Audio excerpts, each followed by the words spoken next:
नमस्कार दोस्तों, आप सभी का हार्दिक स्वागत है हमारे युक्ति आईएएस एकेडमी यूट्यूब चैनल पर। इस चैनल के माध्यम से हम आपको प्रतिदिन परीक्षाओं में उपयोगी करंट अफेयर्स एमसीक्यू के रूप में उपलब्ध कराते हैं। हमारा उद्देश्य है कि आपकी सिविल सेवा और अन्य प्रतियोगी परीक्षाओं की तैयारी और भी प्रभावी एवं सरल हो सके। तो शुरू करते हैं अपने, चलिए 29 दिसंबर के सवाल से। तो सवाल हमारा देखते हैं। सवाल है कि हाल ही में किसानों को पर्यावरण संरक्षण के साथ आय बढ़ाने के उद्देश्य से कार्बन क्रेडिट योजना किस राज्य में शुरू की गई है। क्वेश्चन है हमारा, 4 विकल्प है इसमें, देखते हैं। जिसमें से है पंजाब, दूसरा है मध्य प्रदेश, उत्तर प्रदेश और बिहार। तो हाल ही में किसानों को पर्यावरण संरक्षण के साथ आय बढ़ाने के उद्देश्य से जो कि कार्बन क्रेडिट योजना, ये उत्तर प्रदेश में शुरू की गई। यहाँ तीसरा विकल्प सही होगा।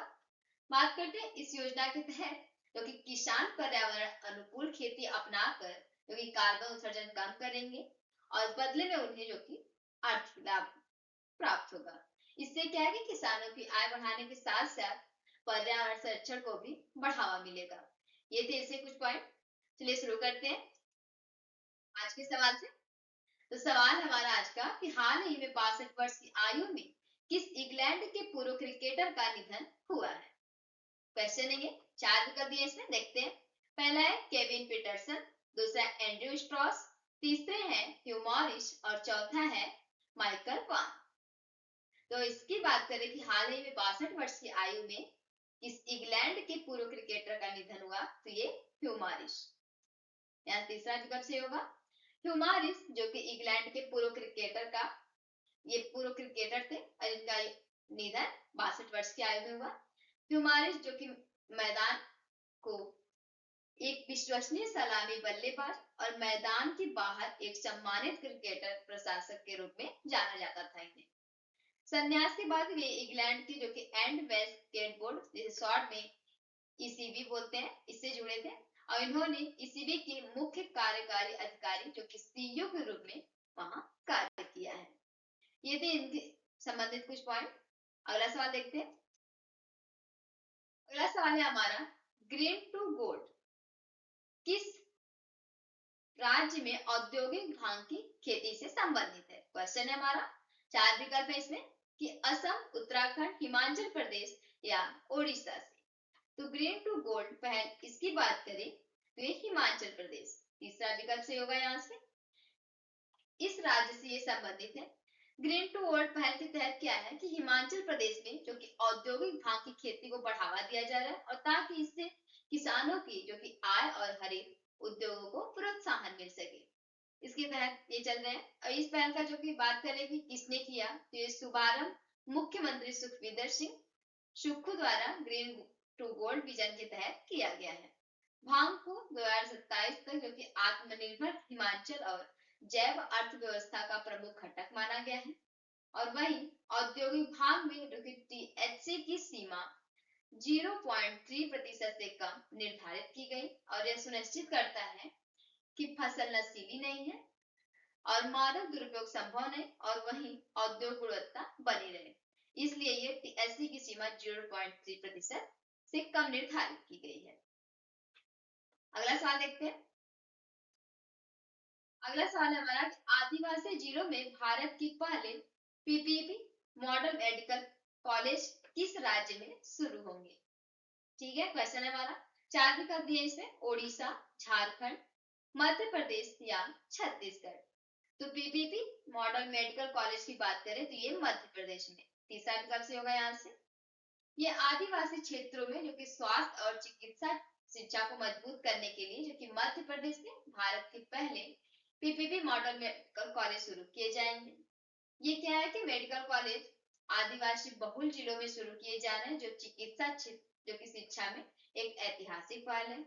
इसमें 2 आधारशिलाएं रखी गई हैं 2 मेडिकल कॉलेजों में, जैसे कि धार और बैतूल जिलों में ये रखा गया आधारशिला। और इस अवसर पर जो कि जेपी नड्डा जो कि केंद्रीय स्वास्थ्य एवं परिवार कल्याण मंत्री और मोहन यादव उपस्थित होंगे। इसके उद्देश्य की बात करें तो ये आदिवासी व पिछड़े क्षेत्रों में जो कि चिकित्सा शिक्षा का विस्तार करना, वही ग्रामीण व आदिवासी क्षेत्रों में जो कि डॉक्टरों की उपलब्धता बढ़ाना, वही जिला अस्पतालों को मजबूत बनाना तथा सार्वजनिक स्वास्थ्य क्षेत्र में जो कि निवेश को बढ़ावा देना और वही समावेशी और न्याय संगत स्वास्थ्य सेवा का विकास करना, ये इसके कुछ उद्देश्य हैं। अगला सवाल देखते हैं। अगला सवाल है हमारा कि हाल ही में किस देश ने सोमालीलैंड को एक स्वतंत्र और संप्रभु राज्य के रूप में मान्यता दी? क्वेश्चन है हमारा, चार विकल्प दिए इसमें। तो पहला है कि अमेरिका, दूसरा है तुर्की, तीसरा इजराइल और चौथा है मिस्र। तो हाल ही में सोमालीलैंड को एक स्वतंत्र और संप्रभु राज्य के रूप में मान्यता दी है इजराइल ने। तो तीसरा विकल्प सही हो जाएगा यहाँ से। हाल ही में जो कि इजराइल ने सोमालीलैंड को एक स्वतंत्र देश के रूप में औपचारिक मान्यता दी। इजराइल ये ऐसा करने वाला जो कि दुनिया का पहला देश बना है जो सोमालीलैंड ने वर्ष 1991 में सोमालिया से अलग होकर स्वतंत्रता की घोषणा की थी, लेकिन अब तक किसी भी देश ने इसे मान्यता नहीं दी थी। ये पहला है जो जिसने दी है इजराइल ने। यह कदम जो कि हॉर्न ऑफ अफ्रीका की राजनीति, क्षेत्रीय स्थिरता और अंतरराष्ट्रीय कानून के लिहाज से बहुत महत्वपूर्ण माना जा रहा है। इसी के साथ अगला सवाल देखते हैं। आर्यमन फाइनेंशियल आर्म को एनबीएफसी के रूप में कार्य करने की मंजूरी किसने दी? क्वेश्चन है हमारा, चार विकल्प दिए हैं इसमें से। एसईबीआई मतलब सेबी, आरबीआई, आईआरडीएआई या वित्त मंत्रालय ने। तो भी हाल ही में आर्यमन फाइनेंशियल आर्म को एनबीएफसी के रूप में काम करने की मंजूरी दी है आरबीआई ने। तो दूसरा विकल्प सही होगा यहाँ से। बात करें आरबीआई की तो इसके कुछ पॉइंट जैसे कि भारतीय रिजर्व बैंक, आरबीआई का फुल फॉर्म है और ये भारत का एक केंद्रीय बैंक है। और इसकी स्थापना देखिए अगर तो ये 1 अप्रैल 1935 जो कि आरबीआई अधिनियम 1934 मतलब के तहत। और इसके मुख्यालय की बात करें तो ये मुंबई में मतलब महाराष्ट्र। और वर्तमान गवर्नर आप लोग जानते होंगे जो कि शक्तिकांत दास है। ये थे आरबीआई से कुछ पॉइंट। तो अब बात करते हैं एनबीएफसी की। ये क्या होती है? तो ये वित्तीय संस्थाएं होती है जो बैंक की तरह कुछ सेवाएं जैसे ऋण, निवेश आदि ये सब प्रदान करती है, लेकिन उन्हें बैंकिंग लाइसेंस नहीं होता। ये होती है एनबीएफसी। अगला सवाल देखते हैं। हाल ही में ट्रॉपिकल फॉरेस्ट फॉरएवर फंड मतलब शॉर्ट में TFFF में भारत और ब्राजील के साथ कौन सा देश शामिल हुआ है? क्वेश्चन है हमारा, चार विकल्प दिए इसमें।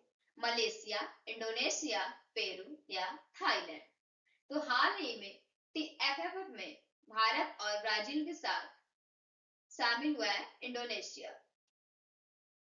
दूसरा विकल्प सही हो जाएगा। यह पहल जो कि जलवायु परिवर्तन से निपटने और कार्बन उत्सर्जन को कम करने में काफी मदद करती है। और फंड के तहत, इस फंड के तहत बात करें तो ये वनों की रक्षा करने वाले देशों को आर्थिक सहायता और प्रोत्साहन दिया जाता है। इसके तहत यह वैश्विक प्रयास जो कि जैव विविधता, संरक्षण और सतत विकास को बढ़ावा देता है। बात करते हैं इंडोनेशिया की। तो इंडोनेशिया का जो कि कैपिटल है यहाँ का जकार्ता, ये जकार्ता यहाँ पे। यहाँ की जो कि करेंसी है इंडोनेशिया है रुपया और प्रेसिडेंट जो कि प्रबोवो सुबियांतो। अब बात करें इंडोनेशिया की। तो इंडोनेशिया में जो कि 17 क्या बोले 17,000 मतलब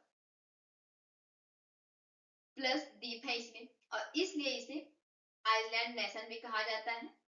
और इंडोनेशिया जो कि दक्षिण पूर्व एशिया का एक द्वीपीय देश भी है।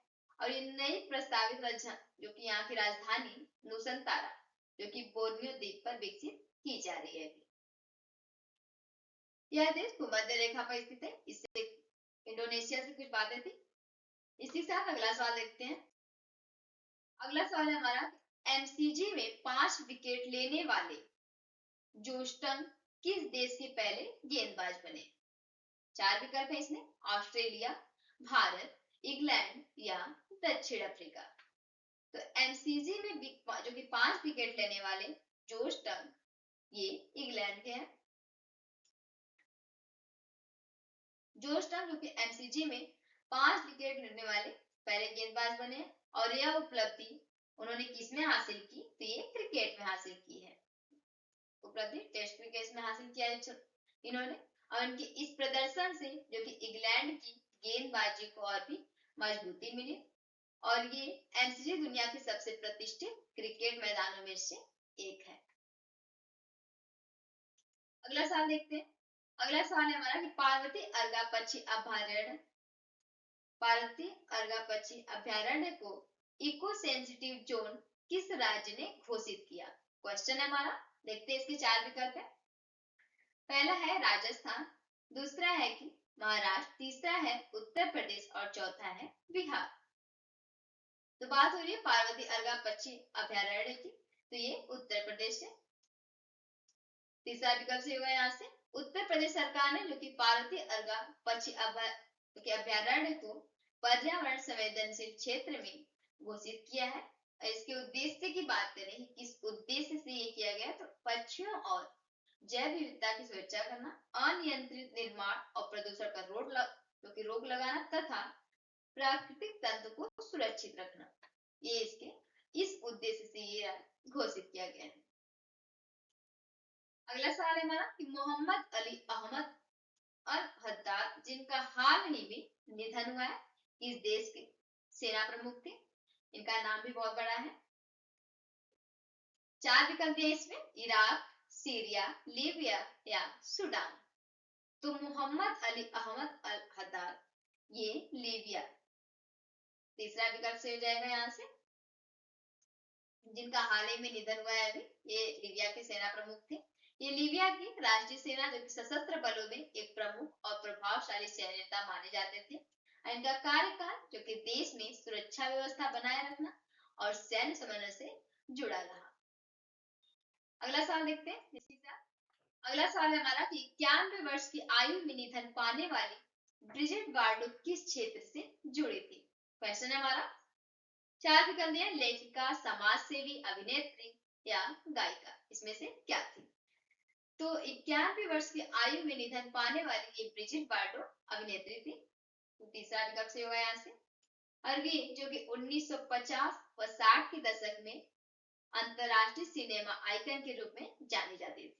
इन्होंने फ्रेंच और हॉलीवुड सिनेमा में कई लोकप्रिय फिल्मों में जो कि काम भी किया था और इसी अभिनय के साथ साथ वे फैशन और ग्लैमर आइकन भी मानी जाती थी। फैशन और ग्लैमर आइकन। बाद के वर्षों में इन्होंने फिल्मों से दूरी बनाकर जो कि पशु अधिकारों और संरक्षण के क्षेत्र में भी काम किया है। अगला सवाल देखते हैं। आज का सवाल है आप लोगों के लिए कि हाल ही में पीटीए मतलब पेटा इंडिया का टॉप सालाना अवार्ड किस बॉलीवुड अभिनेत्री को मिला है? क्वेश्चन है। चार विकल्प हैं इसमें, देखिए देखते हैं। करीना कपूर, रवीना टंडन, दीपिका पादुकोण और आलिया भट्ट। तो सही विकल्प को आप लोगों को कमेंट बॉक्स में जरूर बताना है।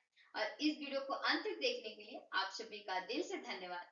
और यदि यह वीडियो आपके लिए उपयोगी रही और अच्छी लगे तो कृपया चैनल को सब्सक्राइब करना, वीडियो को लाइक करना और अपने दोस्तों के साथ जरूर शेयर करना। आपकी सफलता ही हमारा संकल्प है। आप सभी का धन्यवाद।